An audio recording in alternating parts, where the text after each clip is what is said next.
All right, let's try this again. I just went live and then I think I shut myself out because I don't have a very reliable mouse. All right, this should be good. Um, so, as I was saying, happy Halloween. Hope you had a good Halloween. Maybe you're still out partying. Um, Hopefully, you're having fun either with your kids or your friends or by yourself, however you choose to spend Halloween. Hopefully, it's got uh, a little bit of fright in it, a little bit of fun in it. Hopefully, a lot of sugar and candy. I was eating candy all day. Like they put candy out at work.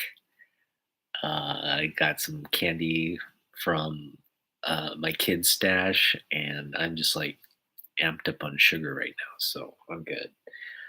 Um, all right, so let's see here. My hair's doing funky stuff here. Um, so yeah, happy Halloween. This is a special edition of OTG Grade Along. I don't know how much I would actually get into grading. Um, I guess we'll try to grade as much of it as we can as we go along. It's going to be sort of an extended, uh, I guess, I don't know what to call my streams. Like a stream, extended episode, extended session. I guess we'll call them sessions. But yeah, we're going to go through the Jim Lee, Jeff Loeb, Batman Hush collection. And the reason we're doing so is because it was recently announced right around toward the end of New York City Comic Con that the two creators, Jeff Loeb, the writer, Jim Lee, the artist, would be reuniting for a sequel to Batman Hush. And then when I heard that news, I was like so excited. Because I think they're going to do it really thoughtfully. It's like, um, I mean, Hush was just such a good run. It combined a lot of mystery. Uh, it introduced all the rogue villains and kind of integrated them into this larger question of who um, the Hush character was. And there's some like really good like woe moments that don't turn out quite to be woe moments. And anyway, if you haven't read it, I'd highly recommend you go out and get like a trade paperback. Hey, what's up, Cali Comics? Thanks for tuning in, man. I'd highly recommend you go out and get Batman Hush to read. It should be at your local library. You should be able to find digital versions of it, or if you're like most collectors, you'll just go out and collect it because there's a lot of issues out there, and it's a run worth having, especially if you like Batman, especially if you like Jim Lee. Um, yeah, I mean it's pretty much what I view as Jim's. Probably, I mean, everybody talks about Jim Lee's X-Men run, which is great. Nothing taking away from Jim Lee's X-Men run, but if you talk about like you're talking about like a serial. This is how comics have kind of evolved. But that serial run of Hush, it's like what was it 608 to 619, talking about somewhere like 11 issues, 10 issues, or something like that. Um, is incredible. Withstood the test of time. It's kind of comic books at its best, especially when you have a title like Batman, especially when you have creators who are at the top of their game. It just, yeah, I mean, it basically like cemented Jim Lee's value at DC. Um, the fact that here he was doing what he did, does best, and yeah, just keeping his fan base, comic fans, uh, yeah, just coming back for more each issue after each issue when that thing came out. So we're gonna take a look. I have a pretty kind of extensive. I don't want to say extensive. I have the whole run, but I also have some nice pieces of the collection. So we're going to show that off, and we're going to do it in reverse order from 619 all the way to 608. So sit back, relax, uh, grab a drink, get some candy, do what you got to do. It's gonna be a good time. And before we get into the books, I want to do some shout outs. Oh, okay, Callie. Yeah, you do need to read Hush and Court of Owls. Those are both great runs, and yeah, um, yeah, definitely great stories. The stories are what I think drive those two great runs. Um, so yeah, shout outs. We're gonna first off shout out a congratulations to the city of Los Angeles and the Los Angeles Dodgers, who are the 2024 World Series champions. Um, I've been rooting for the Dodgers this season. I kind of, with the Otani announcement, I was kind of, you know, there from day one, uh, just following Otani, and then just getting kind of swept up by his season and the season the Dodgers had. That postseason run by the Dodgers was pretty spectacular. World Series also really, I mean, what can you say? It was a whole total team effort. And, you got to feel for the Yankee fans. This, I call them stanky fans. They got their hearts broken in the worst way. I mean, if you're gonna lose, it's one thing to like compete and lose. It's another thing to kind of like hand it to the other team. Just like with all the mistakes and the errors, that's just the worst way to lose a series.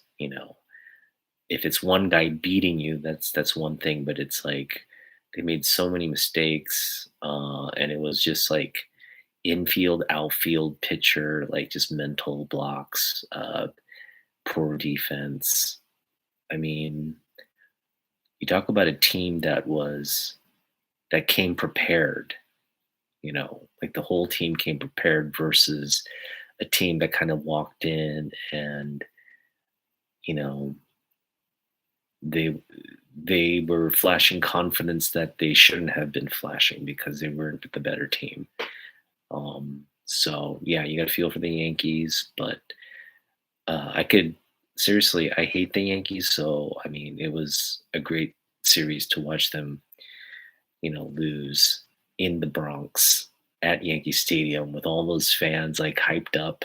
Oh, we're gonna win 5-0, blah blah blah, and I mean, it was just incredible to watch all the fan reactions when they lost.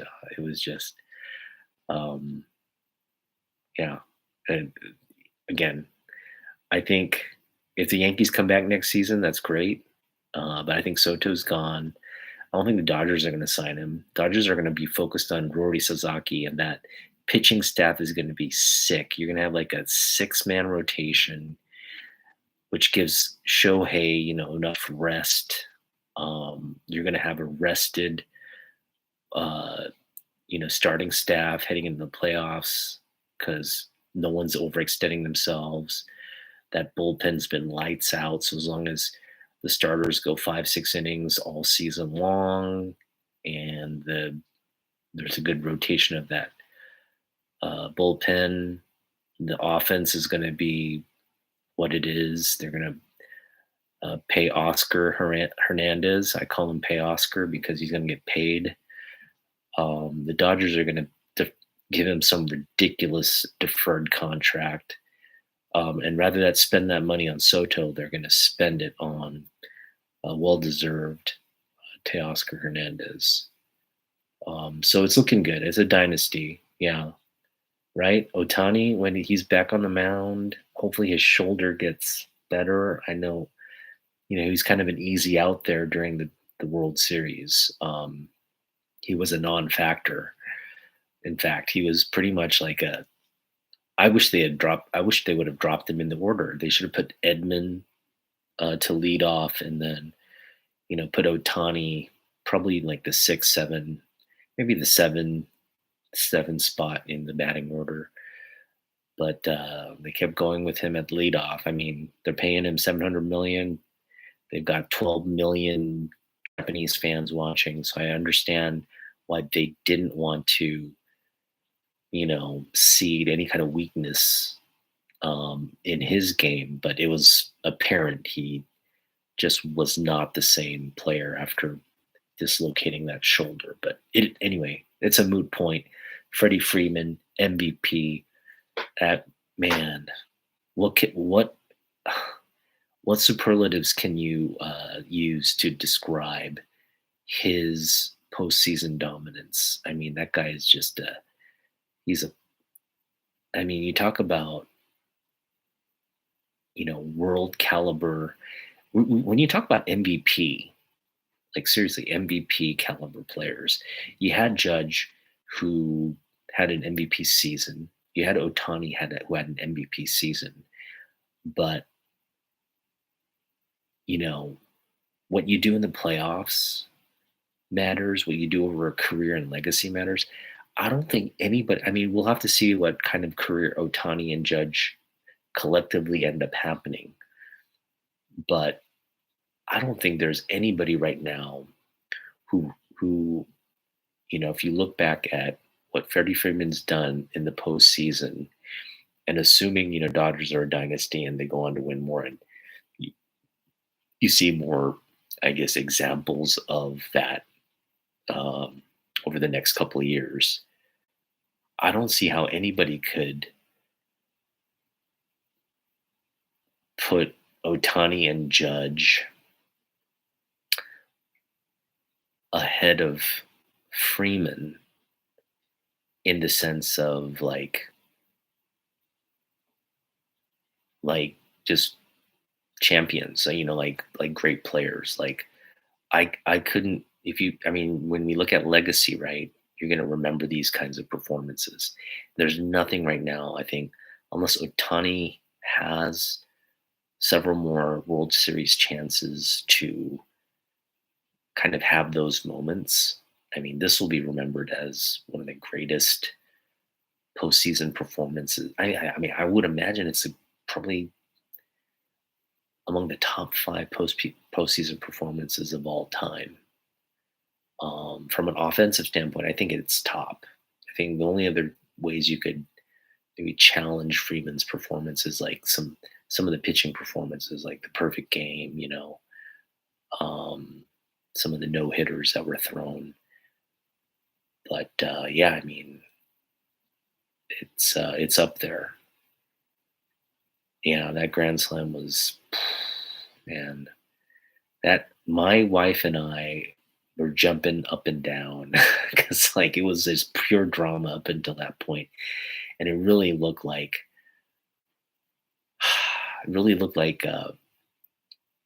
the Dodgers were down to their last, like out, and then boom, it's like grand slam, they win, and oof, that was a great series, one of the best series.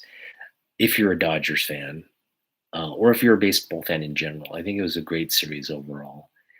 It didn't end as dramatically as I think people. Well, I thought there was a lot of back and forth, especially in that fifth game. But I called it. I said the Dodgers in five, they're going to win two out of three in Yankee Stadium, and that's exactly what happened.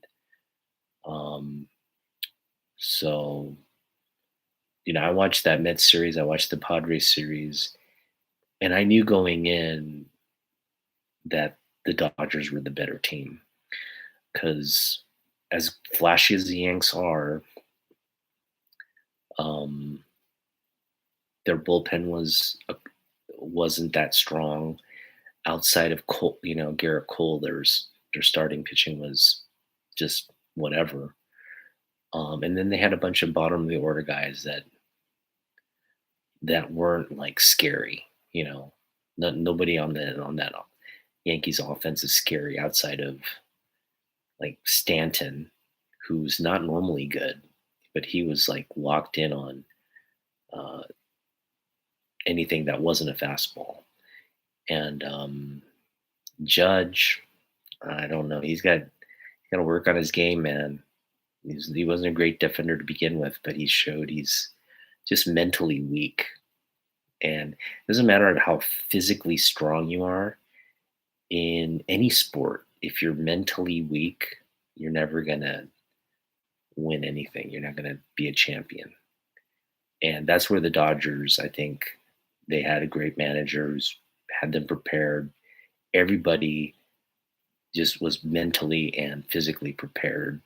Um, and that's, I think, just a testament to the Dodgers organization. Up and down, they made great moves. This is my criticism of the Mariners. When you compare Mariners and the Dodgers organizations, the Mariners brought in a bunch of free agents this season to in what they thought would help the offense. It's not the players. They brought in a lot of great players, right? It's not the players that um, it's really about the support and management of the players in an organization that bring out the talent. If you just bring in individual pieces and just expect people to win, that's just a poor way to like plan. You've got to have a culture that understands winning. You got to have a culture that can build that in players, and then just build up cohesiveness. Mariners didn't have any of that. The manager's horrible. I'm glad Service is gone. And to be honest, Depoto's got to be next. Um, but yeah, when you look at the Dodgers, they picked. So we signed Teoscar last season, and Teoscar was awful. I mean, he came over from Toronto. We were expecting him to just get somewhere around 2,500, 25 home runs, hit around 270, right? And just be kind of like that presence in the heart of the lineup. And he was awful. He got into kind of like a mental slump and never really broke out of it. He had like maybe a 2 week span, 3 week span where he's really productive in like July, but then ended the season kind of. We missed the playoffs. We lost to the Rangers. Rangers eventually went to go on to win the World Series. So it was just like a garbage season because the Mariners punted at the trade deadline. We traded away our closer, and basically they weren't playing well, so they thought, oh, the season's over. And then the Mariners start winning. Julio has a great like August. We're back in the playoff hunt, and then because of those bonehead moves at the trade deadline, we didn't add anybody, and we just lost. This year was worse. We were first most of the season, and then the Astros just roared back. We basically sucked, and they brought in all these like free agents and people they thought would solve the offense. But like I said, I think the Yankees, they used to have that kind of culture, and it starts from the top, right? George Steinbrenner kind of built that culture, the expectation to win, brought in the talent, and the support for that talent, and then built that cohesiveness. Joe Torre, an amazing manager. I don't I don't think you take a guy who had one good game in the World Series, Brett Boone. I'm talking about Brett Boone, and that's, I mean, not to take anything from Boone, but he's not. I mean, what makes him a better baseball mind than anybody else in the game, outside of, oh yeah, he hit a, you know, as a non sort of factored player, he hits a walk off home run in a pivotal moment. I don't know. That doesn't. I don't think that qualifies you as managerial. Like, he wasn't a talented player, you know. He just had a really great moment in a World Series. Um, but it wasn't like he was dominating that entire series or even leading up to that series. I mean, he had a good series in that postseason run, but he was not the best player on that Yankee squad. Um, and it wasn't his contributions that was like the dominant factor in any of those championships. So anyway, I not to keep harping on the Yankees, but it's similar to, I think, you bring in these people who have this sort of a track record or history, and you think, okay, let's trust them to do something, and that's not always the best decision. You gotta really have somebody at the top that understands winning, or setting the expectation to win, and then doing, not kind of having a short leash.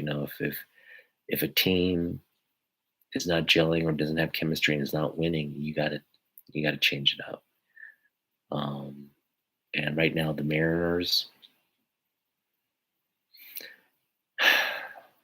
I just hate to say it, I think there's a I think every team in the league should be a little discouraged by the Dodgers, because the Dodgers are going to add Rory Sasaki next year. They're going to pretty much have the entire team back.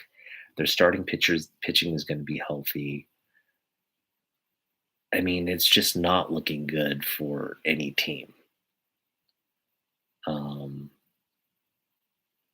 you know, it's not like, yeah, it's just not looking good. I don't see, I mean, even if the Mets were to add Soto, the Mets had their issues was pitching. They need to go out and get some arms. Um, and the same could be said for the Yankees. They'd be better off spending that 600 million on a new team,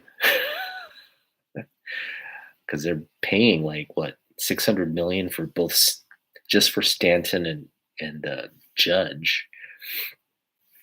Um, those two guys aren't going to win you anything. So you got to. I don't know. It just seems like they crapped a lot of money on something that wasn't sustainable. But yeah. Anyway, enough about baseball. But you can see I love baseball. I really had a great time this postseason. So just thanks for letting me go off on that tangent. We're gonna get to, oh man, we're 20 minutes in. We're not even in the books yet. All right. The other thing I want to shout out is my partner in crime these days. We're doing a weekly live stream on Saturdays around 8 p.m. Pacific, 11 p.m. Eastern, and it's called Double Dragons. And we just talk news, show off books. And this week we're going to have a very special guest. He's a friend of the channel, my hermano, my bro, my comic book bro. We share a passion for family, Superman, and comic books. That's all you need. Um, and share a passion for baseball. Like, I keep forgetting, but we are technically sort of rivals. Like, he's an Astros fan, boo, and I'm a M's fan. Not that that's anything like, it's really a non. I mean, you got to be rivals. You have to beat them once in a while, and we just we don't beat the Astros ever. So anyway, Hopefully the Mariners. I don't. I don't even want to talk about them. There's just no future for them. Um, so yeah, we're gonna do a show on Saturday. We're gonna have Fanboy on. It's gonna be a great time. Uh, you know, yeah, it's check it out. Saturday, this Saturday, 8 p.m. Pacific, 11 p.m. Eastern on this channel, Cantonese Comic Kids channel, and I think we're gonna also try to broadcast on Fanboy's channel as well. So you should be able to check us all three of us out. Um, and we'll see how it goes. Like if we have a really, really, really good time. I mean, really, the point of this weekend is to uh, showcase Fanboy's collection, get to know him as a collector. If you haven't, I mean, everybody who follows me should be watching him. But if you haven't been watching him, um, again, if you've never had the pleasure of checking out his channel, you can kind of get to know him this weekend through our feature and follow him afterwards. All right. Okay. Talked a lot of non-comic stuff. We're going to jump right in to Batman Hush. And before we, I last weekend, Jeff and I went on Double Dragons, and I showed off this book. It's my Halloween book. It's the Batman Madness Legends of the Dark Knight Halloween special. And it was signed when at the time of the book release back in October 16, 1994, signed by Jeff Loeb and the late great Tim Sale. Look at that amazing cover right there by Sale. Boom, 94, 90s baby. That is a sick book. It's mine. All right, so that's kind of setting the tone here for this very special Halloween episode where I show off my Batman Hush collection. All right, getting right into it here.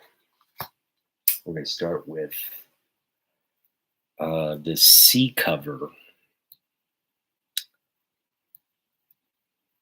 Yeah, no, this is the B cover for Batman 619, and it's like a interior sort of gatefold.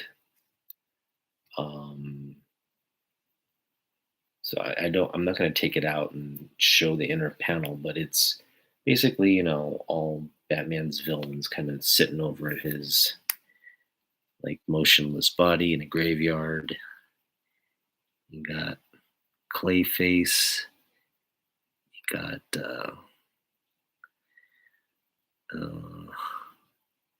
Poison Ivy, the Riddler, Hush, Harley. You also got what's his name? His name's not coming to me right now.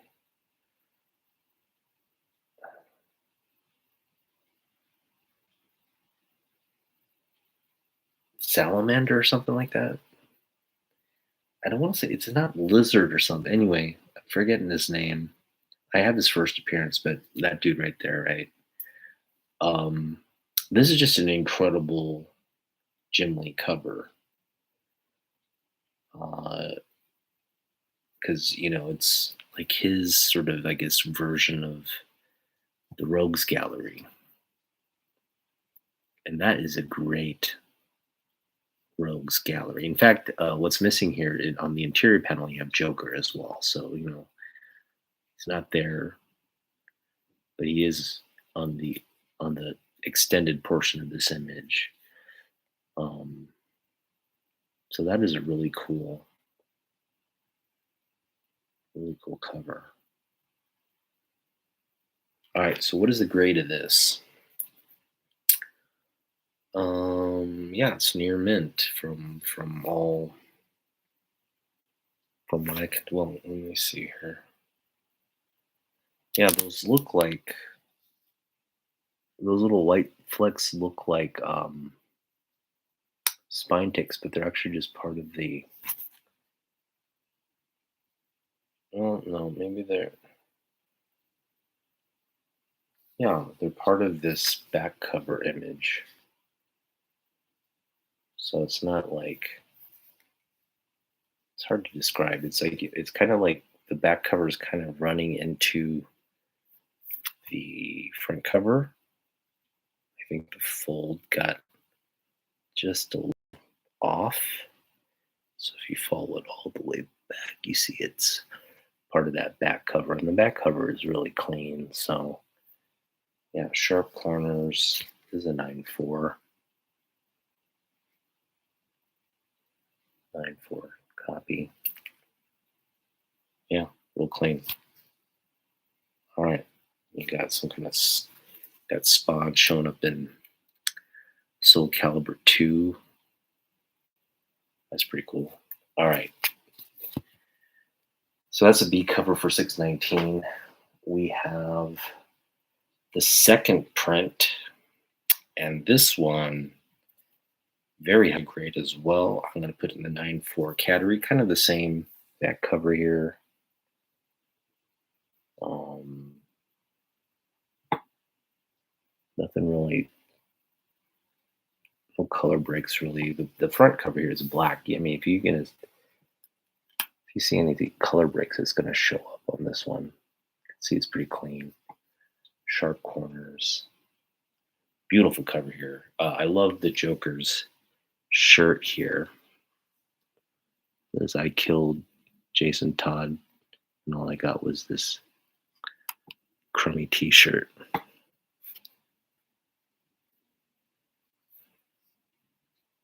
don't know if you can read it there. I'm hoping you can. But it's, yeah, you got Edward Nigma uh, placing all the chess pieces on this board here with, again, you got Batwoman, Catwoman, uh, Poison Ivy. Man, what is that lizard guy's name? That's bugging me now. I gotta look it up now. Let's see here. It'll be quick. Just give me a moment here and get back to the books. But I'm gonna put that grade at a 9.6. Because the black cover, just because it's so, it's so clean.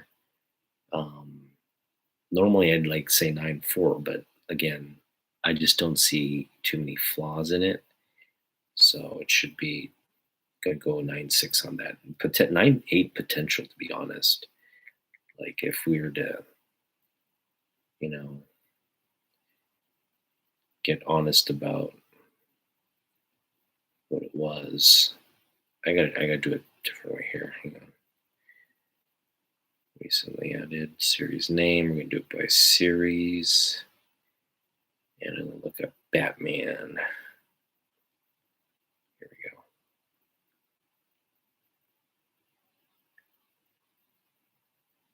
All right, so Batman.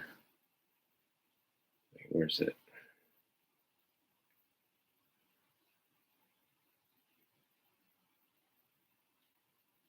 Killer Croc. That's what his name is.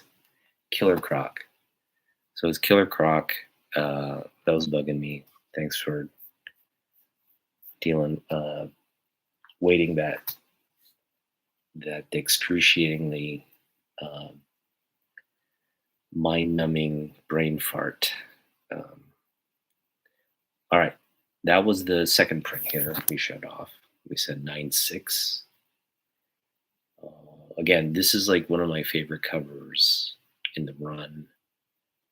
Just all the chess pieces there, Joker T-shirt. That just really, like, across the board, this entire run has such great artwork. Not only in the interiors, there's so many iconic images from the interiors, but every cover in this run is just uh, like just a masterpiece.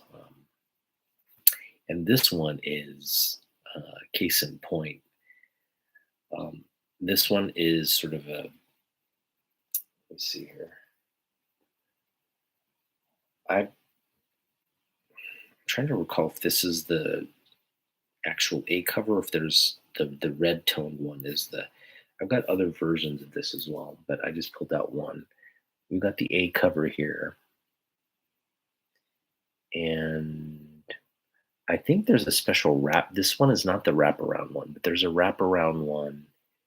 This one I think extends out a couple images, but there's a wraparound one that has more of the sort of the X-Men kind of effect, right? And this is not it though. But the A cover is consistent. You've got, I think, when you take this out, you've got all the heroes, including Catwoman, like Superman. Um, there's Barbara Gordon there. It's just like a lot of sort of a heroes gallery here on 619. And yeah, you got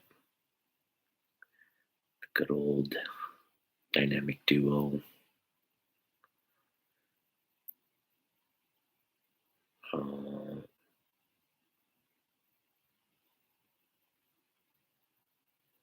That is the oh,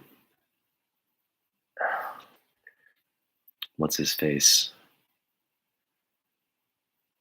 What's the third Robin's name? Man, I'm having brain farts all over the place. It's a third Robin there.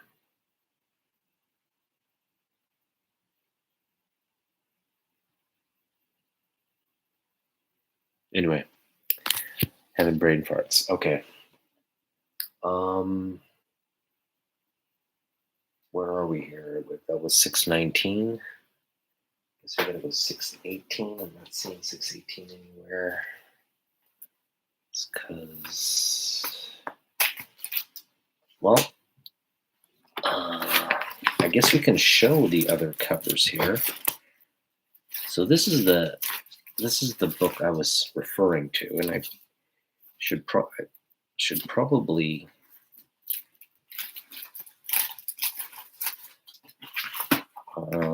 I should probably put this one in this sort of like, right? I feel like I put the wrong book in this one. I'm gonna kind of swap them out, but this one is the one that has, I believe, no, it's the same one. Okay, so maybe this is I think this is the second.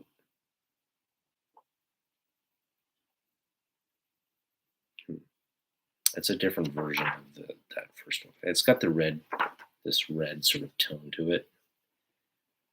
And yeah, in terms of this grade, I'm going to put this at a 9.4, pretty clean.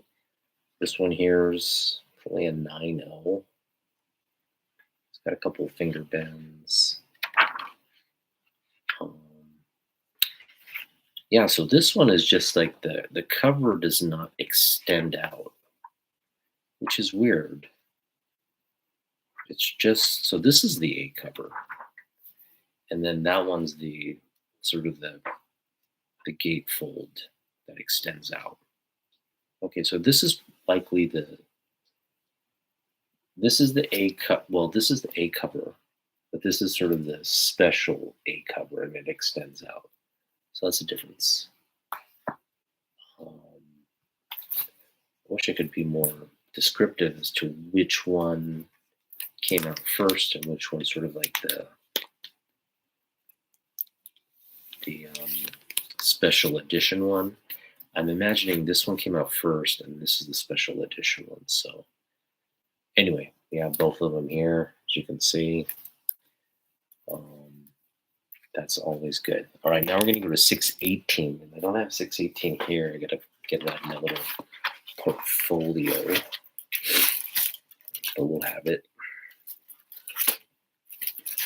as well as 617. I came unprepared today. All right, so we're going to show off 618 here first.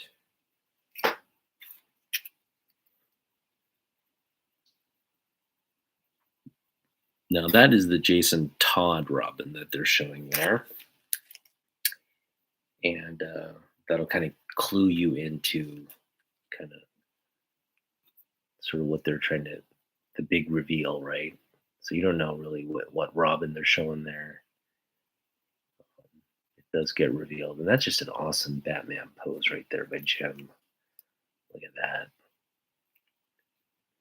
that. He's just flexing. And you have Hush in that back silhouette. I mean, that's just a masterpiece right there, 618. And I'm going to put this in the 9.0, maybe 8.5. Yeah, I'd say 9.0. Just got some issues there on the spine. Got a second copy here, 618.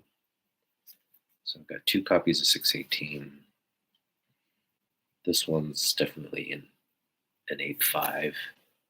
See the spine ticks there. Angelina Jolie. Photoshopped. Some nice photoshopping there of Angelina Jolie. Let's see here. So yeah, 618. Just covered 618. Now we're gonna go to 617. What's up, Rad Art and Comics? Tim Drake. That's thanks for covering my brain farts here, Tim Drake. Yeah, the third Robin, and it's there's so many Robins now. It's very. I know there's like there's Bruce Wayne's son, Damian Wayne, who's the love child of, I'm gonna just guess, like Vicky Vale or somebody from his past. But yeah, he's the new Robin. He like his literal son is his like sidekick, and that's like just. I guess that's something only Batman would do. I don't think any of us, even if we were like a vigilante hero, would put our own children like at risk, like going out there fighting crime and doing whatever. But yeah, apparently Bruce Wayne has a very talented son who we just filled the shoes of Robin. But yeah, got a lot of Robins out there floating around, and just stop with the Robin, Robin 2.0, 3.0, 4.0. Let's just stick with 1 or 2 Robins and leave it at that. Okay. Oh, yeah. Okay. He's a son of Talia. Well, that makes sense. Yeah. He's a son of Talia al Ghul. He's just this trained killer, right? And oh, did he die? Oh, really? So they introduced this like son of his, and he's dead already. That's not. Poor Robin. Why do they keep doing that to Robin, man? Let's stop with the introductions of the Robins and stop with the killing of the Robins and just stick to 1 or 2 Robins, okay? Batman doesn't need any more heartbreak. All right. This next one's a great cover. It's not anything like spectacular in terms of visuals, but it is a very nice like if you look at the background, it's in a cemetery, right? The lightning, the rain, digging up a grave, right? So we're kind of intimating stuff here.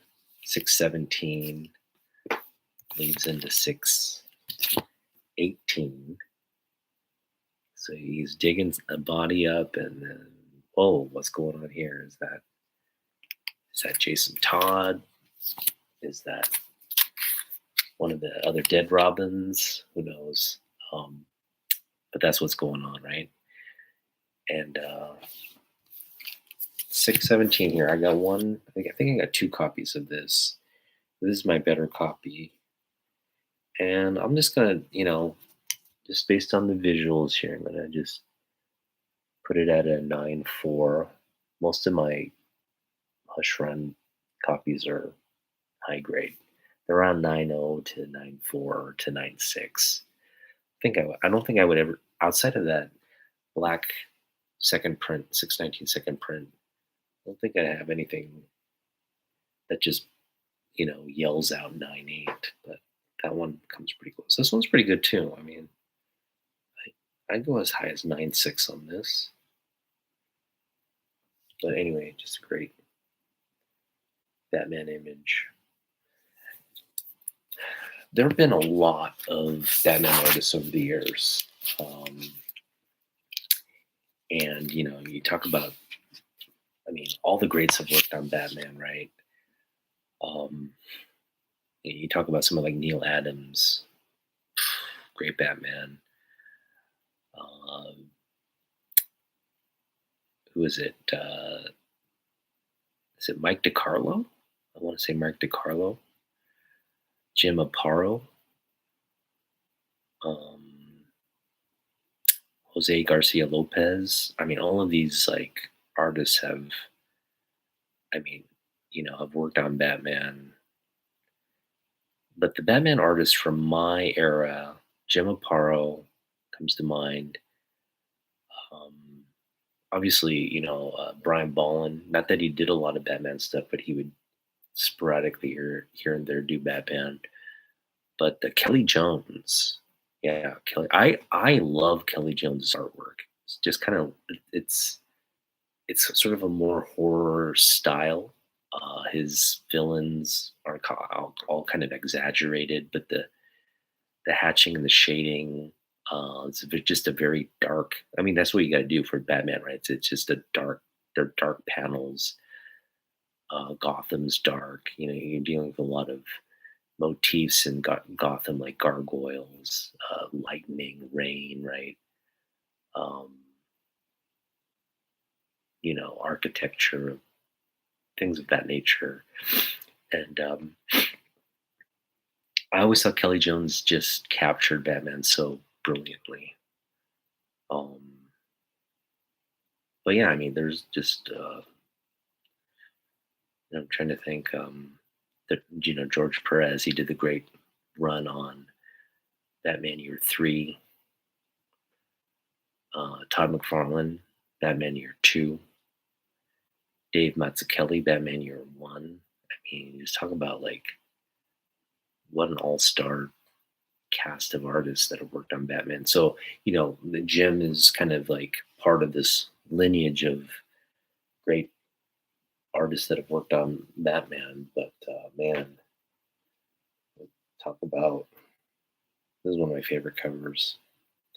And this is something I try to pick up. I think I have 2 extra copies of this one, maybe 1 extra copy. I got a double of this, but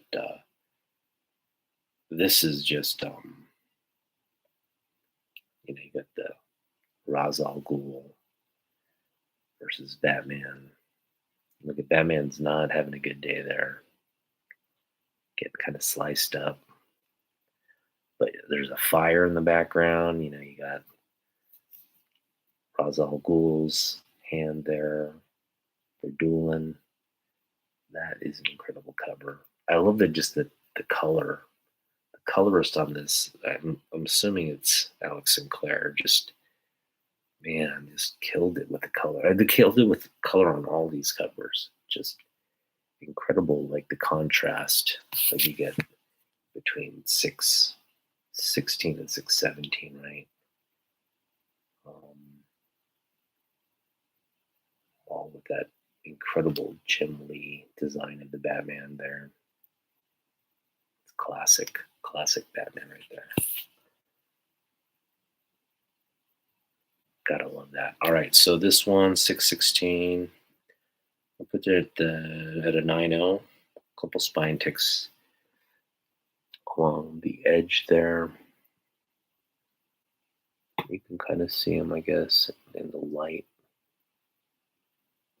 Right, I mean, there's a couple. I'm just gonna get it real close so you can kind of see for yourself. There's a couple right there, a couple right along that top corner. Everything else pretty decent. Got some a little bit of spine ticks right there along the top there in the blue. Yeah, I'd go 9 on this one. It's pretty good. All right. This is, I think, one of the cooler ones because you don't see it every day. This is an Indian comic. I don't even want to say Indian comic because it's technically India, Nepal, Bangladesh, Sri Lanka. So it's a comic that kind of covers all three or all Southeast Asia, right? The Himalayan region. And it was produced again, published by DC Comics Gotham. It's called Gotham Comics, and it's a if you look at the size comparison, it's just like a mini comic. It's an exact reprint. And you have posters in here. I had the poster actually. I took it out. I don't know why I took it out. I should have left it in. But it was the poster is this. It's a larger version of this cover, and I just wanted it. I just kind of like I want that poster, so I have it up there, out of the book. But yeah, this is just like it's not in great shape. It's pretty beat up, but sort of this like thicker format reprint of the Indian reprint mini comic.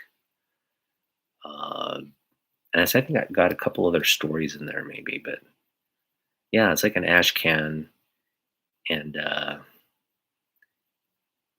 it's an Indian comic, but it's in English, because they speak English. English is the official language of India. It's not in Hindi or anything like that. It's the whole book is just a English copy of reprint of this book, so you can enjoy it. It's just cost 25. I'm assuming RS is rupees. 25 rupees to get this nice Batman Hush reprint. Something you don't see every day, so I thought that was cool. Moving right along, we've got 615, and we got Dick Grayson as Nightwing. He returns to the fold,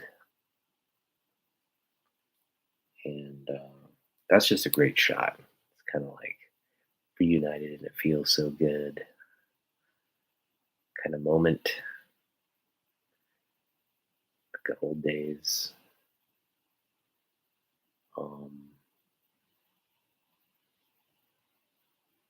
Yeah, I just love what they've done with Nightwing. I think we got Batman's protege, who's I think in terms of like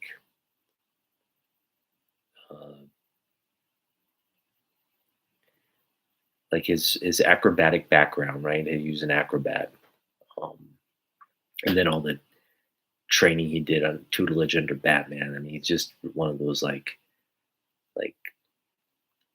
um, physically gifted, highly intelligent, like he's just like a sort of a younger, more agile version of Batman, right? So I just love that like they turn Nightwing into this badass like hero that can stand on his own. It's just pretty cool. But yeah, we got the 9.4 copy here, really high grade. To kind of give you a sense of. There's the back cover there. Sharp corners, no creasing. Everything looks good. Good night, solid 9.4. But yeah, great cover. All these covers are just fantastic. I mean,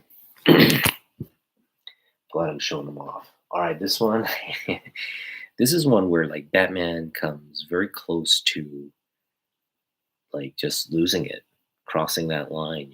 Like doing to the Joker what he always said. I think the line is like, I'm gonna do to you what I should have done a long time ago, which is like kill you, right? Like should have killed you many many years ago when I had all those opportunities, but uh, today's the day.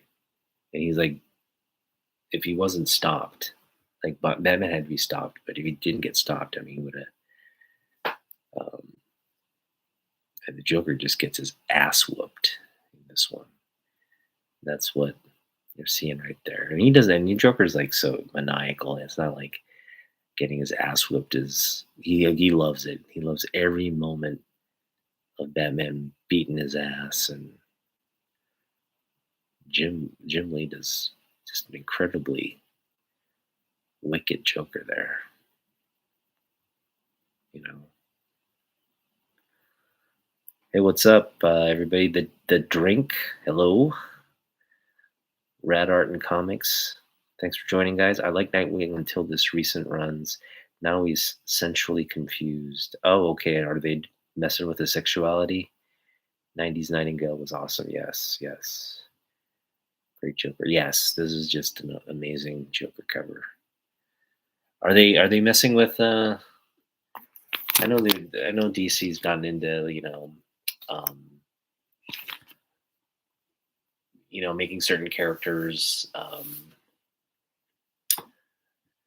uh gay, trans, queer, and I don't have a problem with it, to be honest.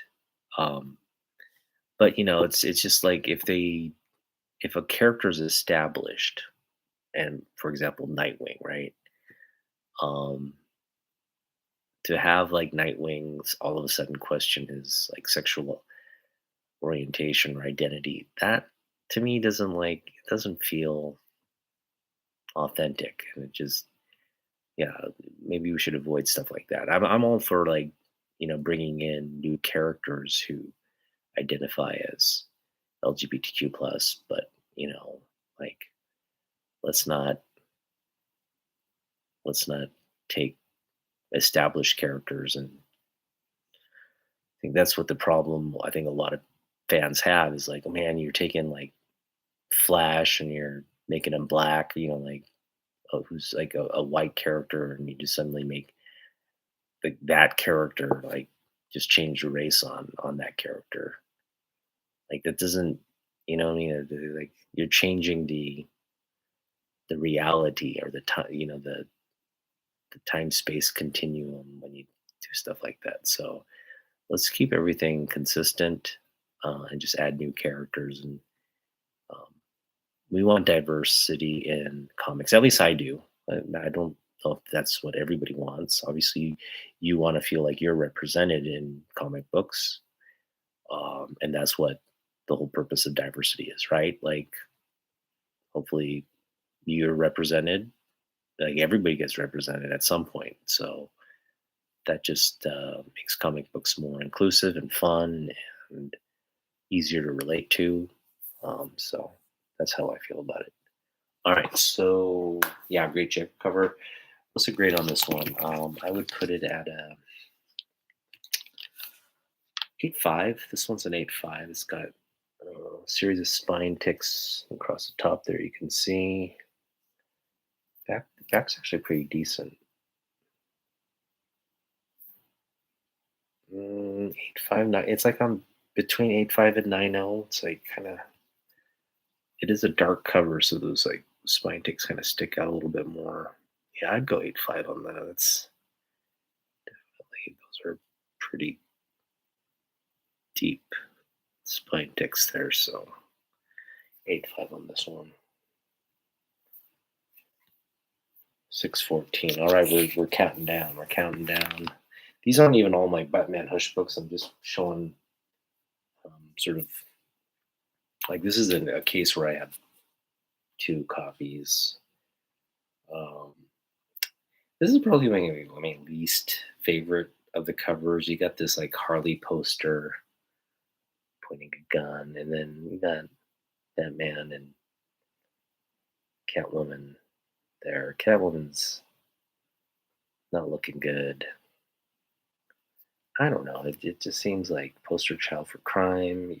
It's not one of the best covers in the run, but Harley's in it, so if you like Harley, that's I guess a good start. But yeah, 613. I'd put this at a 9.4.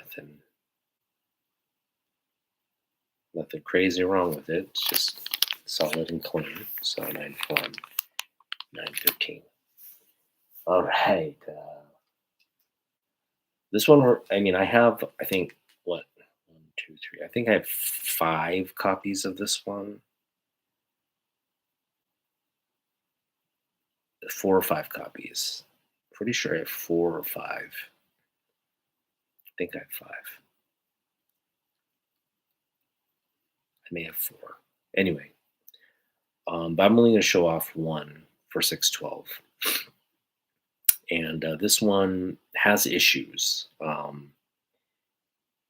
I would put it at a 7.0. And the main reason is there's a little bit of a tear there. It kind of folds over, a color breaks. And then just got very minor like spine issues. Very minor. I mean, if that tear weren't there, this would be a 9.0 easy. Um, but we got a little bit of a tear there. So I'm going to put this in the 7.0, maybe 7.5, 7.0 category. As you can see, the back is it's really clean. There's a couple spine ticks, very minor spine ticks right here at the top. You can see. Yeah, I put it at like a 7.5, 7.0. But what we have here is something you don't run into every day, and it's the newsstand editions from the 2000s. Okay, so these are, I mean, this is what 2002 when this run came out. So um, newsstands are like pretty much like non-existent. It's like the internet age is here. Comics are digital, and it's well established. You pick up your comics now at your local LCS or that distribution network. There are very few, like physical, like newsstand. Uh, your local 7-Eleven's not selling comic books anymore. It's kind of like they're just nowhere to be found, like a newsstand version, right?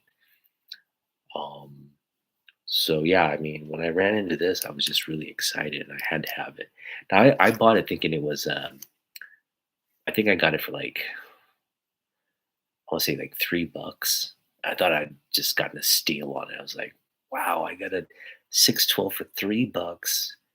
Came out of there really happy, and then obviously there was an issue there, but I'm still happy. I mean, you just don't run into newsstands all the time, and that, my friends, is one of the baddest covers you'll ever see. I mean, okay, there've been like Batman versus Superman. There's a movie. There's Frank Miller's, uh, his Dark Knight Returns, where he basically like Batman cheats. Um, he kind of cheats in this one too, but it's well explained. Um, but yeah, I mean, for Batman to win, you have to have like you have to have him encased in some kind of kryptonite armor. um, because there's no way. Think about the super speed of Superman, right? He's like Flash essentially. There's just no way Batman could, and the strength, right? Like Superman could be like 100 miles away and just kill him with like either like his heat vision or his like super breath, or I don't know, just like again, you could throw like a little grain of sand at a velocity so fast that it would just like pierce Batman's, just crushes his it just go right through his cranium and his brain, and just and there's so many ways that Superman could kill him without like even it would be like lifting a finger or the equivalent of that for Superman, right? It'd just be like so easy to just destroy a mortal being. Um, so yeah, I mean, I'm just glad like Jim knows what's up, right? Like Jim would never. He's letting fans know. Come on, Batman. At the end of the day, wouldn't stand a chance. All right, so but yeah, just one of the best covers. I think you can make an argument it's just one of the best covers that they're on together. That's just a pretty badass quote. Again, the newsstand copy. Just real fortunate to have added that. I'll say 7.5 on that. All right. Moving right along. We've got 611. Gonna go 9.0 on this one. Another great cover. Catwoman sort of entangled in the vines of poison ivy. The flower or the plant, under the control plant, basically plants that are under the control of poison ivy. And yeah, put this at a 9.0. Got a couple of some like minor spine color breaks there. I don't know if you can see them or make them out, but they're there. Everything else on the book's pretty solid. Yeah, I'd go like 9.2. 9.2 on that one. Pretty decent.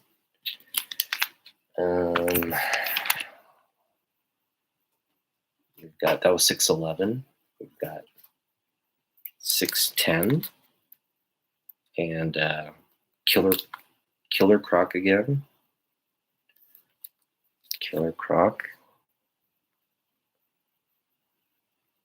Yeah, Jim does a really good design for Killer Croc. Just shows the ferocity and how formidable of a foe he would actually be. Like there's like a man-sized, crocodile coming after you.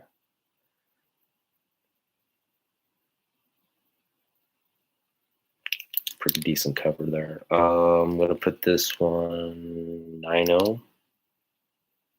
Sort of the same issues as that previous cover. Couple spine ticks there, nothing major. All right, so 9.0 on that one. Yeah, most of these are kind of in the same grade. They're all going to be in that not near mint minus range. All right, and then of course, if I can pull this out of the top loader here, take a good look at it. Now, surprisingly, this is my only copy. It's the first. I mean, it makes sense it's my only copy because it's a pricey book. It's the first appearance of Hush. It's an absolutely incredible. I mean, if you talk about like, one of the best covers in the run. I've mentioned there's a lot of like candidates for best cover in the run. Personally, my favorite is the Superman Batman. Superman choking out Batman, right? That's my favorite. But this one, I think, you could make an argument it's one of the best as well. You just got this like Batman there, bondaged up next to the sirens, two of the sirens, right? You got so much going on here in this cover. You got a black cat. You got some symbolic rose there. Catwoman's holding. Got a provocative sort of pose by uh, Poison Ivy. I mean, that's just goodness right there. And we've got a 9-4. Well, I'm going to put this in the 9-0 because they're just some minor little like that corner is just a little blunted. Um, you kind of got, I want to say there's like a staple, like a deep staple there. You see how it cuts into the spine? It's like kind of misshapen. You can kind of see it better there. You see what I mean? It's like it should be straight, but it kind of indents there in the staple. It's like the staple like kind of cut into the spine or something. Just looks weird. You get kind of like a minor corner ding there.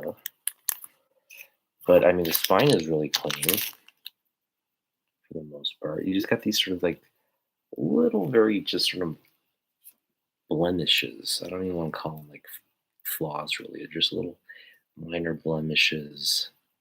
We do have a spine tick right there. Where is it? Right there. The spine tick right there. That's about it. You get sharp corners for the most part. Back's pretty clean. So yeah, I'd go 9-2 on this one, maybe 9-0. I'll go 9-0 on it. 9-0 on this. 609, first appearance of Hush. Yeah, I mean, this is, I think,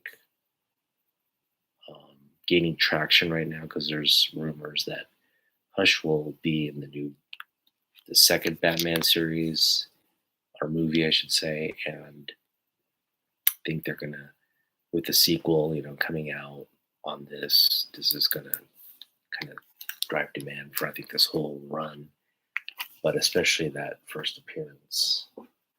Okay, now we're at Batman 608. Hey, what's up, Chris? How you doing? Thanks for joining. Hope everybody had a fantastic Halloween. You guys aren't too drunk or didn't have the special candy or something. You guys are all here with us tonight. We got a lot of 608 stuff to go through. 608 has just been. There's a lot of reprints. There's a lot of like versions of 608. So we're just gonna kind of go through my extensive 608 collection, I guess. And we'll start with, let's see here. How should I do this? Yeah, I want to end with the A covers. All right, so we're going to end with the A covers. Put them off to the side here. Yeah, do it that way. All right. And let me put the first Hush back in its top loader.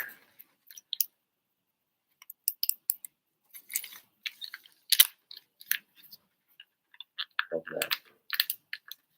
Love this book. All right. So 608 kicks it off,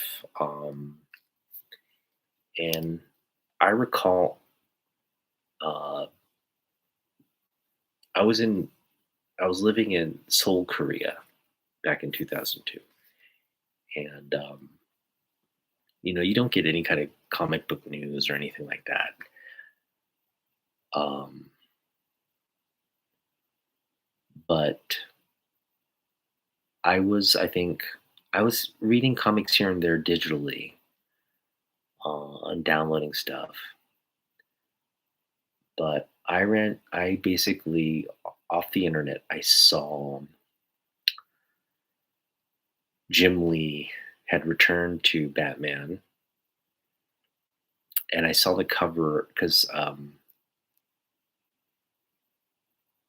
so this wasn't around the time. So the Batman Hush run came out and it had finished, and I had no, like, no ink, no knowledge of that. I mean, it came out in the States. I was in Korea. I just no knowledge that Jim Lee was back at DC, or that Jim Lee was working on Batman books, and that this whole run had come out. The How I found out about Jim Lee's run on Batman was just sort of randomly, on the internet. I ran into the the mirror cover of Batman 608 and Superman 204, um, where they're facing each other. Right, it's the famous sort of mirror, connecting cover. Hey, what's up, fanboy? How you doing? You ready for Saturday? All right, so fanboy is going to be our featured guests on Double Dragons, so don't miss Double Dragons this Saturday. It's going to be a great time. Um, and Yeah, how you doing, man? Hope you had a good week. Hope you had fun for Halloween. I know you guys go all out for the costumes, so I'm sure. Did you go as George Michael? You change it up? You go as 90s George Michael? My favorite, by the way. You know, a little bit more flamboyant in the 90s. Yeah. Um, but anyway, so I had no idea that Batman had come out and that Jim Lee had done this run of Hush. No clue. What clued me in was, again, that Superman Batman. I saw this image. I was like, "What is that?" And then I looked into like Superman more, and I saw that Superman Jim Lee was doing a run on Superman. This was like, again, after Hush had come out, and this was Man of Tomorrow, um, Jim Lee's run of Superman, and I was like, get out. And so I remember going on to eBay and buying that entire, I think it was like a four, yeah, I want to say it was like a 10 issue, 11 issue run. Got all the covers. It wasn't a big spend, it was, I might have overpaid a little bit. I mean, might have paid like $2 a book or something like that. But I got the whole run. I read it in Korea. I got it off eBay. It was shipped to me in Korea, and I read it. And I still have that collection out at my parents' place in Seoul. Um, and I just remember when I was started looking into artwork for that Superman, I was just like, yes. And I got into this. I gotta say, the story wasn't horrible. It wasn't horrible. It was good. I really enjoyed that run, because you got. Um, I think I think where it kind of got, because it was just sort of this drawn out thing, and then it's kind of like Superman has this sort of amnesia, and it was unclear right up until the very end, and then they reveal, it was like General Zod, and the design of Zod was just kind of weird looking, and then Zod kind of introduces this sort of Kryptonian, like alien kind of looked like the mutants from The Dark Knight Returns and all. I mean, it was just like sort of from a design standpoint, I think the ending kind of disappointed. But I mean, leading up to that ending, it was really, really like, you know, it kept you on the sort of the edge of your seat, while dealing with sort of these like philosophical themes about, I guess, it's always dealing with the philosophical themes of who is Superman, right? What does he represent to mankind, the universe, and all that? But anyway, I really enjoyed it. It was a great run. And what got me, so after I read that Superman, I was like, man, he did a run on Batman too. And so at that time, I got the trade paperback version of Hush. I think it was like a two volume uh, trade paperback version, and I read that, and I was just like, wow.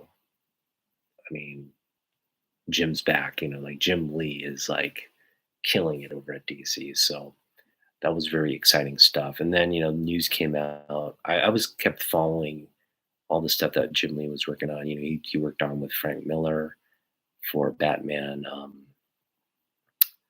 What was it? Anyway, he worked on the Batman. I think it's All Star Batman. Yeah, All Star Batman with Frank Miller. That was not the best read. Kind of disappointing, actually. But like Frank kind of half-assed it on that one, which was disappointing. But Jim Lee art was incredible in it. It's just the story wasn't all that good. A lot of reading, a lot of like uncharacteristically Miller type like prose in that one. For a comic book, that's not the best combination. Hey, what's up? Yeah, listening at work. All right, cool. Yeah, it was just kind of like they made Zod kind of just like this. Um, I don't know. I don't like what they did with the Kryptonian suit design and the explanation that you know um, like that there was this like other race of people linked to Krypton. It just didn't make sense. But anyway, it is what it is. All right, we're gonna get into the 608s. All right, so um, needless to say, I think if you look back at the Hush run, 608's where it started, and it's I think um, it's kind of a perpetually relevant book uh, because it cues you into the series. It's a really good starting point, um, and it's just been it's just one of those things that's just been reprinted and reprinted and reprinted for good reasons.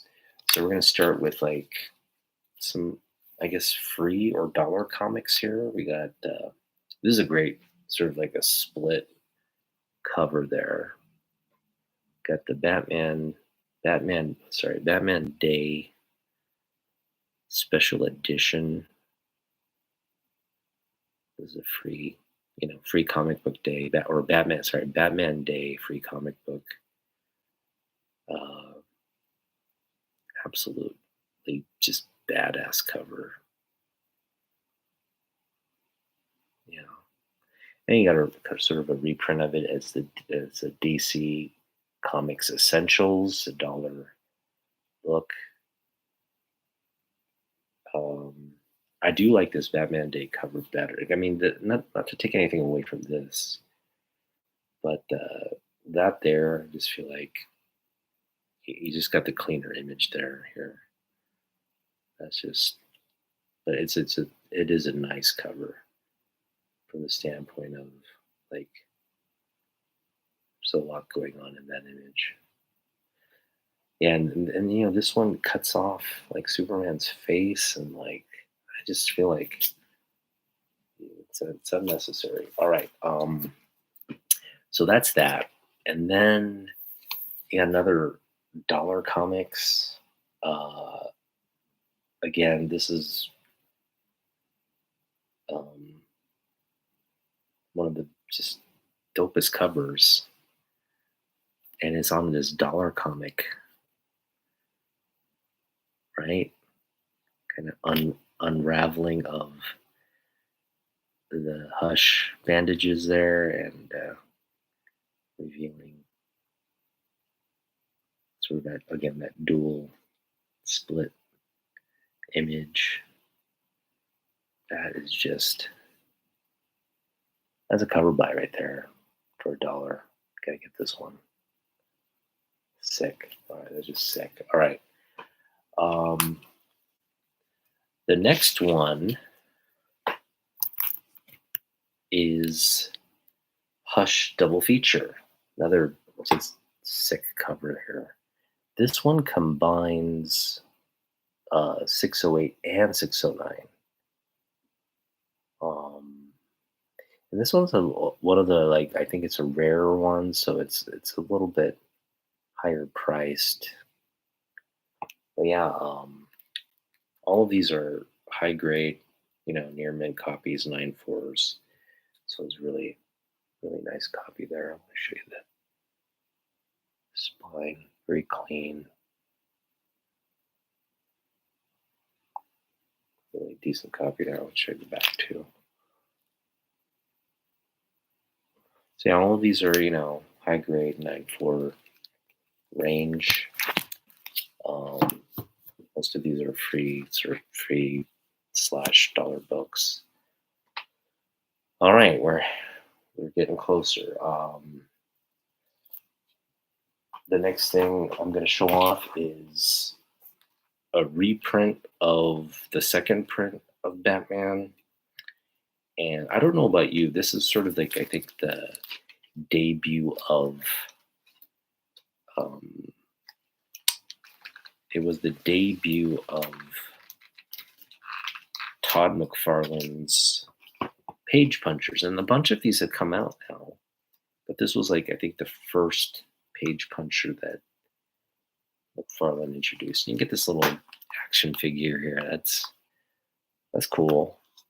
But the cooler thing is it comes in this sort of like plastic slab, like this, like what do you call this? Like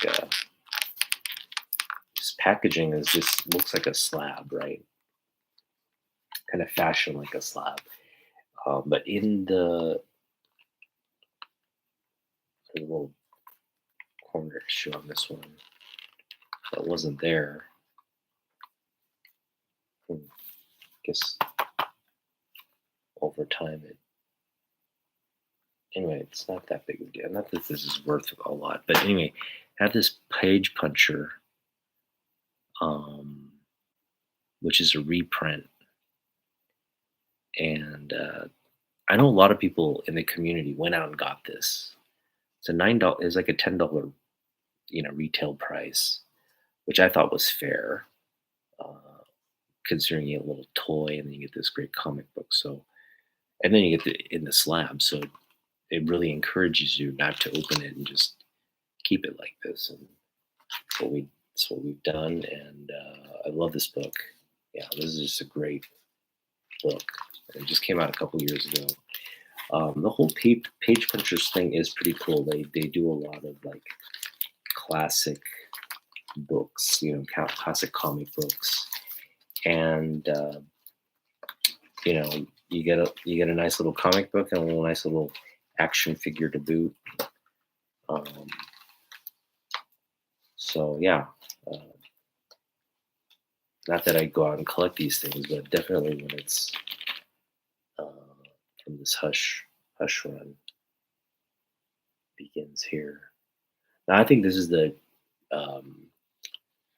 of the 608 covers. This is the best cover of the 608 stuff. It's just, again, it's that mirror image with Superman. I have it. I'm not. It's up there, but I'm not going to show it off. But I am going to show off this book, which is my signed 608 second print It's a 9.2, um, which I agree with in hindsight. There's just a couple spine ticks lingering. Um, anyway, it's signed and sketched by Jim Lee. He did this bat there at my request. Dark Knight with the bat. Um, signed by Jim. That's a flex book right there. That's a flex book right there. But yeah,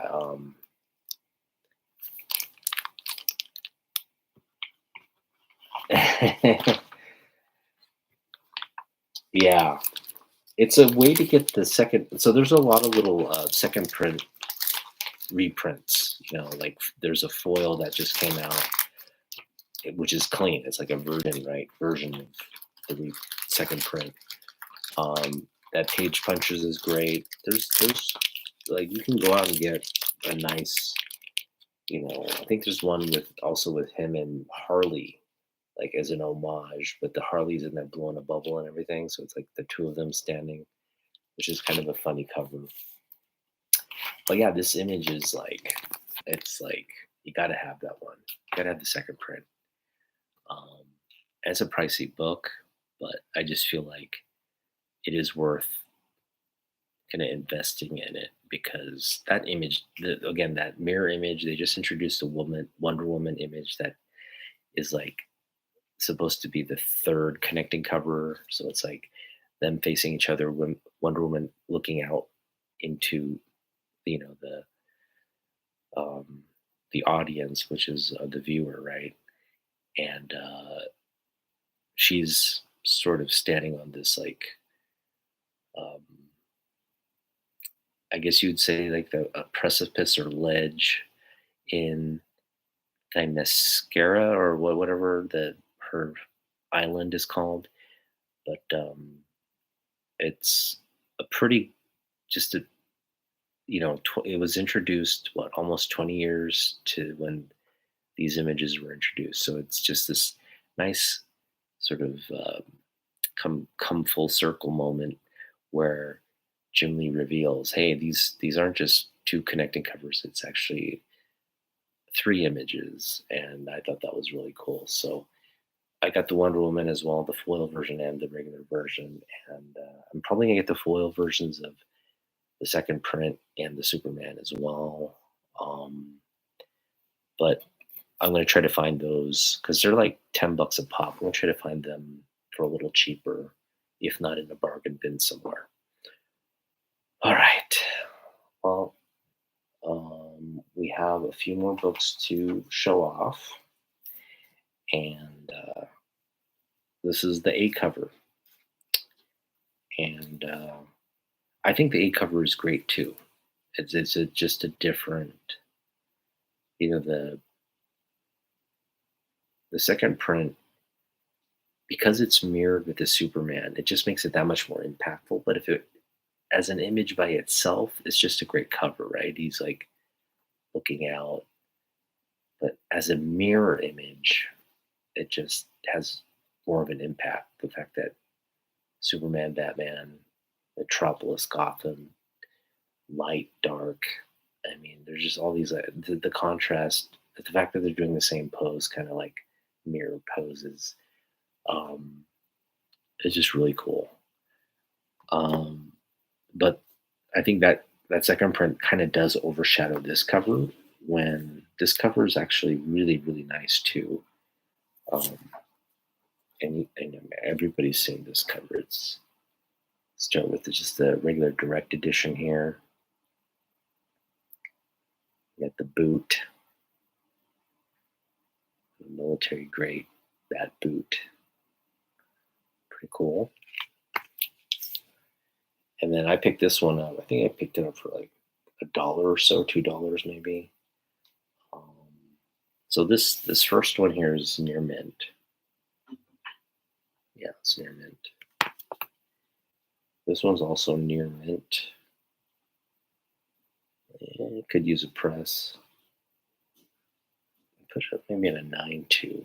It's around there, 9.2, 9.4 at the back cover here. Rachel. Um, you got the New York Post exclusive variant edition. Okay. Uh, Again, 9492. You got the newsstand edition. This is high grade. I was stoked when I got this one. Let me look at the back here.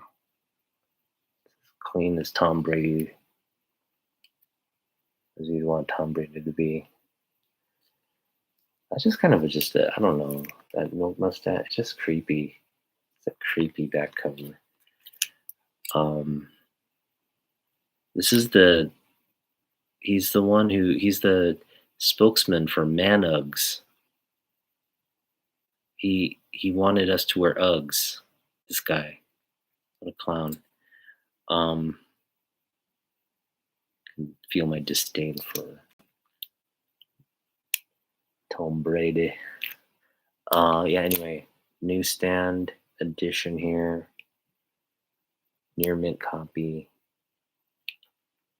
Yeah, I want to say it's near mint. Yeah, it's near mint. That's a beautiful, beautiful copy. 2002 newsstand. So, like I said, I mentioned, I had the 612 in the newsstand. Kind of same thing. It's just they're very rare by the time you get to this point in time. Got that, and then this one. For those of you who have been watching my channel for a bit, I just can't get over the fact that I got this book. So this is also near mint, but we picked up a Dynamic Forces COA, and this was a COA from the release of the book. So when this book first came out, Jim did a special signing, specialty limited of 3,000 copies signed through Dynamic Forces, and we have 2,136 of 3,000 signed. How awesome is that? That is a flex book right there.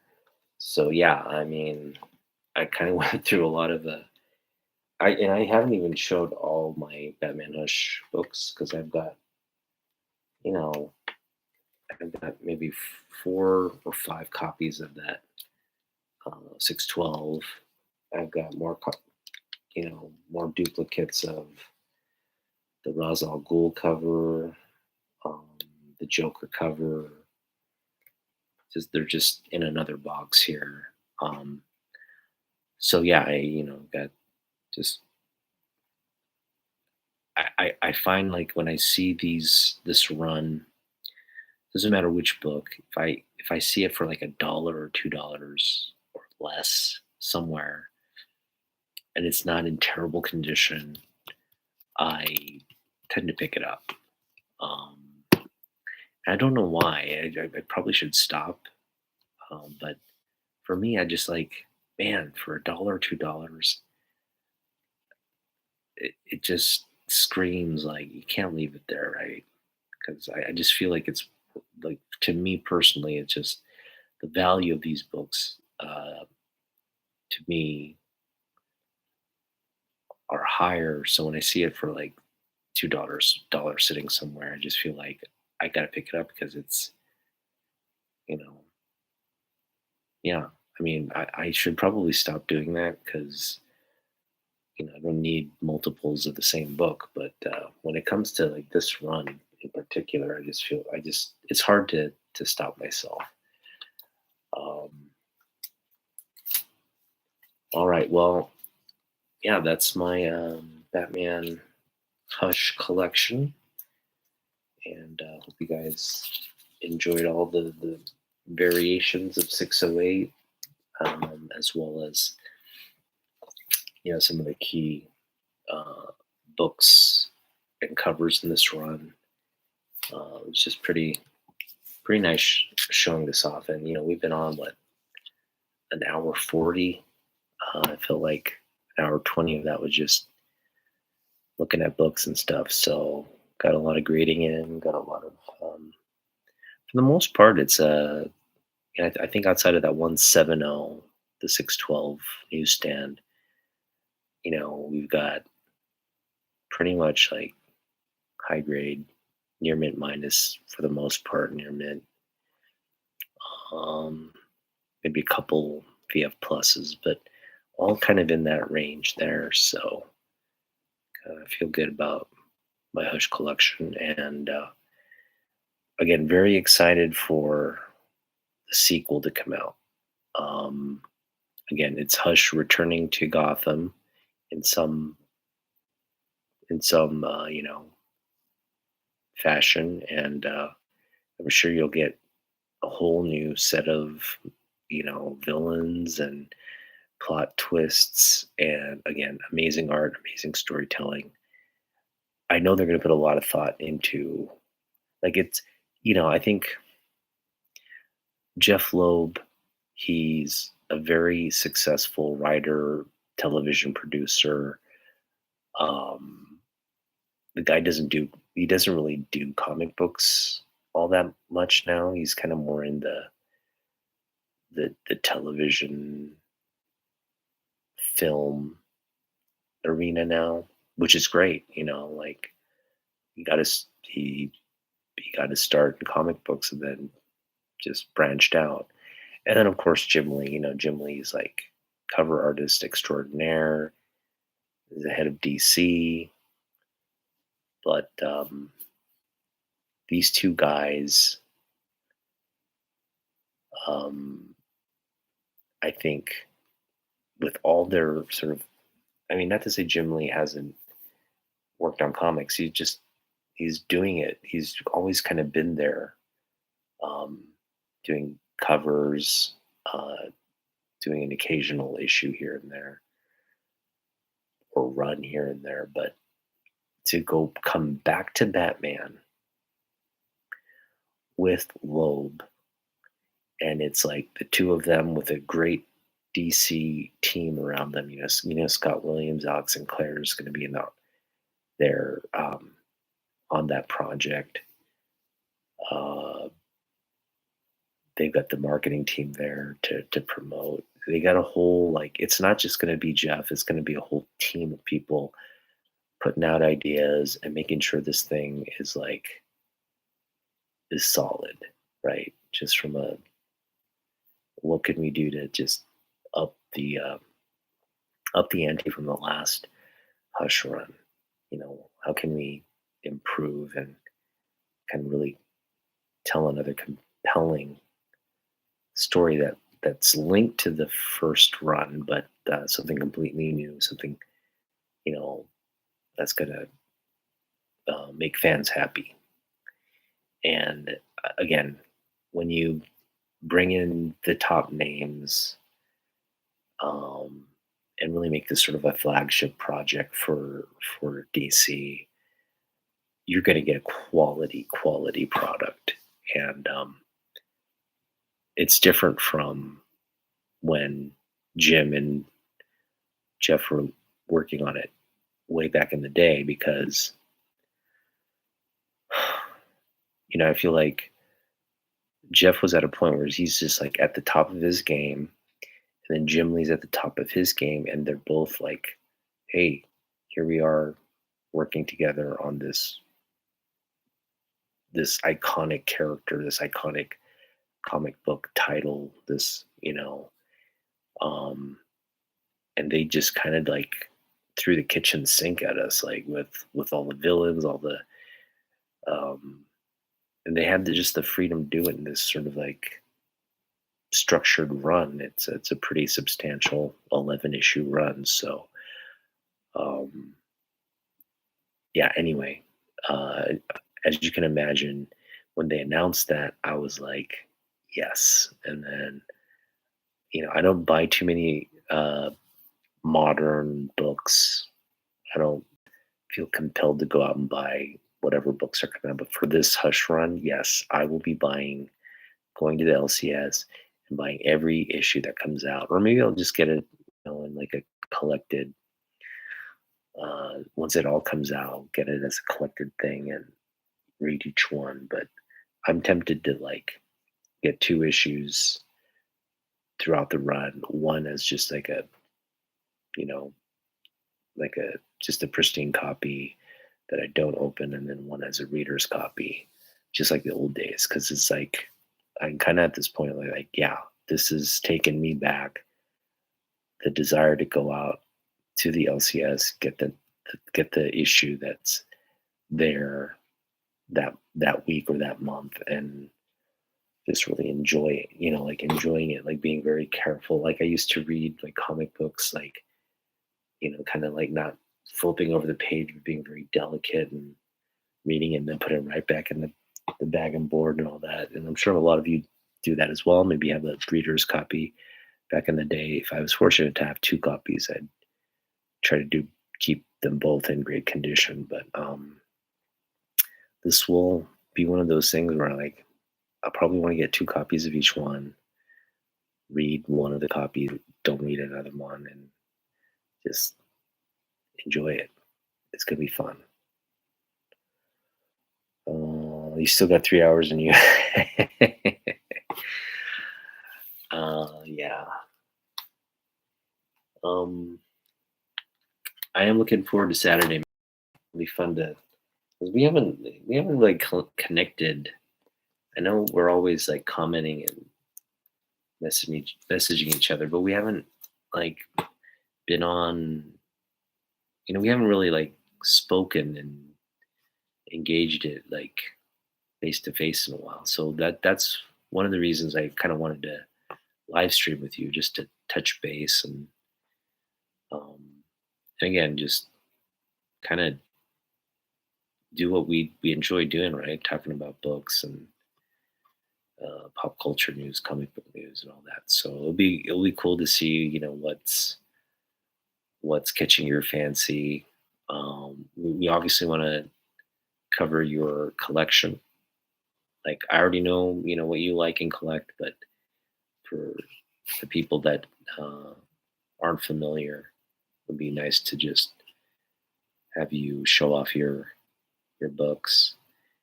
And then remember, we're going to do a speculation book, a recommendation book, and a flex book. Like, bam, here's my flex book, and I think I showed off my flex book just prior.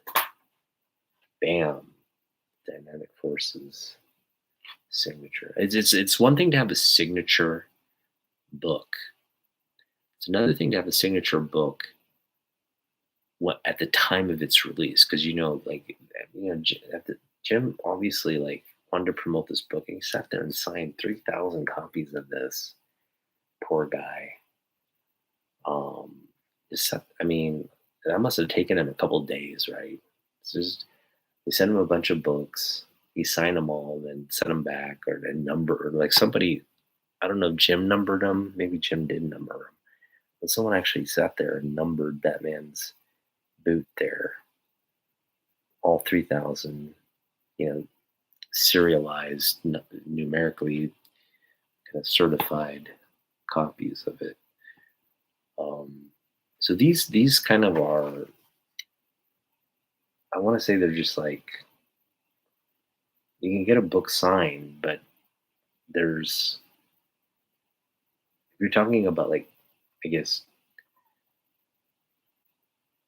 anytime so if you have a COA and you have it dated right at the launch, right around the launch month, right, that first month the issues hit, or even in like the first or second month, but when it's still kind of in circulation and out, that's kind of like the signature you want.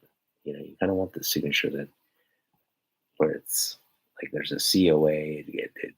They're promoting the book. They're at comic book shops or doing whatever in that time frame. If you can get that book, that's kind of telling of you know, it's the signature book to have because you could always like.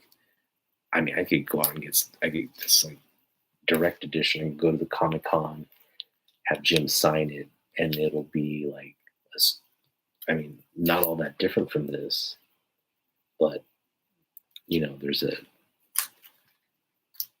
there is a difference in terms of the sequence, the time frame when the point in time it was signed. And I just always feel like, a point in time when you're going to get signatures, right when the book comes out, when they're promoting, they're doing some kind of event.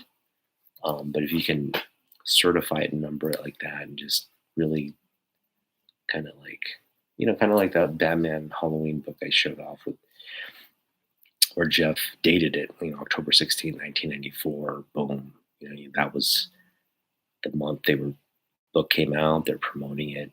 You can kind of visualize like Tim Sale and Jeff Loeb just sitting in a comic book shop somewhere, or meeting fans and just signing a book in that promo period. And so those are always special because it it's part of the history. It's part of the history of that, of the creators, that process, and launching a book, promoting it, engaging fans, and the whole 9 yards, right? So those books are always, I think, a little bit more special than just randomly getting something signed and not having. I guess that's the nice thing about CGC. CGC kind of does date it for you. It's like signed on, August 4th, 1944 or something. Whatever, CGC is like, they got that timestamp on there, which is cool. It's pretty cool. But yeah, when there's a specific moment or event in time, like this one Chronicles, right? That's always pretty cool. Yeah, 2002 copyright when this thing came out. It was signed at the store too. They give these things out at I don't know. Dynamic Forces was like kind of like a certified. It was just It was like they took. I want to say it was like related to comic book retail, but it's kind of like one of those, like, I guess, special order type things. Like, hey, we got the Dynamic Forces edition, and these were just kind of like, um, I guess, distributed in a specific region, and but available both, I guess, at comic book shops and then maybe larger uh, online sales or some kind of sales network where you could get it. But anyway, um, got this in Rochester, New York, and for $10. Got for $10. It's just stinking ridiculous. Stinking. I mean, some of these books, I just don't know how I came about them for so cheap, because I don't think I overpaid for anything here. You know, I got everything pretty. I think the only thing I did pay like $40 for this one, but everything else in this thing is like, I think I paid $5 or less for everything. Most of them are dollar books, $1 to $2 books for the most part. So yeah, I mean, it's just a good day when you do that. All right, well, I gotta work tomorrow, so yeah, have a good night, everyone. Fanboy, stay safe, and see you on Saturday. And thanks for hanging out, guys. I'm not going to go on live tomorrow, but I know, most people expect me to go live Friday. Then that's when I usually do. Friday nights is when I usually do. Who knows? I may go on tomorrow night. It's just boring and quiet in my room. I'll go on. But yeah, please join us for Double Dragons on Saturday, 8 p.m. Pacific, 11 Eastern. Fanboy Prime, we're going to feature him. He's going to be on. It'll be a great time. And we'll see you then. So, Saturday, November 2nd, 8 p.m. Pacific. We'll see you in that next one. Peace out.